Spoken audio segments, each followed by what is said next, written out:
Questo è il governo delle banche, questo è il governo dei banchieri, è il governo dell'alta finanza, è il governo degli speculatori internazionali.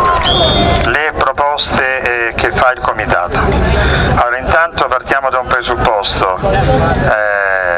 Questo nuovo ISEE si compone di franchigie che sono diversificate per categorie, quindi vi sono 5.000 euro per le varie disabilità, 6.500 per i gravissimi, più 1.000 che hanno scritto per badanti, non si capisce che cosa sono. Comunque nel complesso una persona grave può mettere insieme fino a 12.500 euro.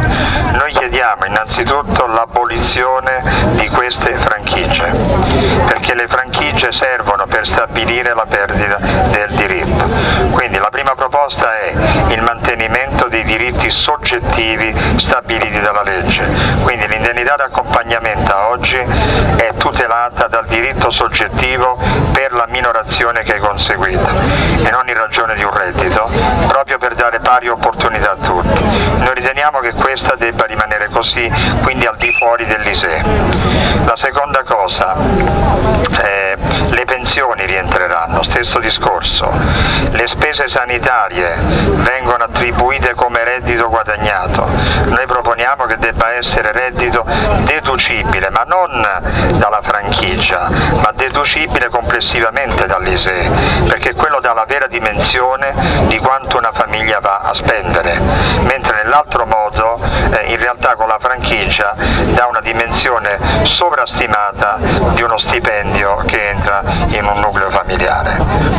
Dopodiché l'alternativa a questa potrebbe essere, se proprio devono mettere tutto dentro, che vi sia un comma che dica che tutte le spese per l'assistenza sociale, per l'indennità d'accompagnamento, per le pensioni e le spese sanitarie debbono essere automaticamente deducibili al 100%, anche perché perfino l'assistenza sociale, quindi l'assistenza domiciliare che viene erogata in molte parti d'Italia, per la prima volta pure quella entra dentro e va a costituire reddito, quindi significa che in realtà tu, una volta che hai superato le 12.500, in realtà tutto il resto te lo devi pagare, e tutto il resto significa decine di migliaia di euro che le famiglie non hanno.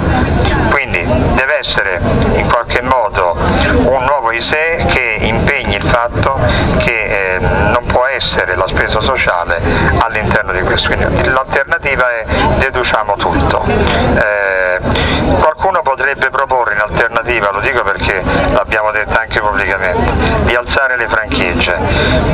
Il comitato promotore dice no a qualsiasi franchigia, anche fosse una da 50.000, perché questo apre la strada, come dicevo prima, alla perdita del diritto soggettivo, e ogni anno sarebbe negoziabile in sede governativa un eventuale abbassamento progressivo delle franchigie.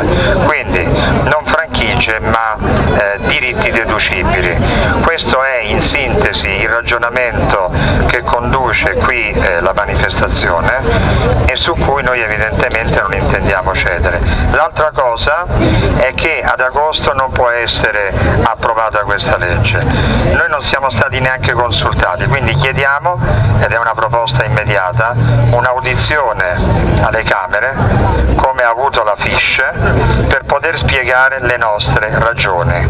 Quindi un'audizione alle Camere alla proposta, la sospensione della discussione del decreto in agosto, la ripresa a settembre, dopo che saranno stati da parte dei parlamentari approfonditi i temi, ascoltate tutte le ragioni, e solo allora magari procedere a discutere questa nuova proposta. Quindi questo è il pacchetto di proposte che noi presentiamo in questo momento e che abbiamo dato anche al governo, ma su cui non c'è stata neanche risposta, come naturalmente potevamo prevedere.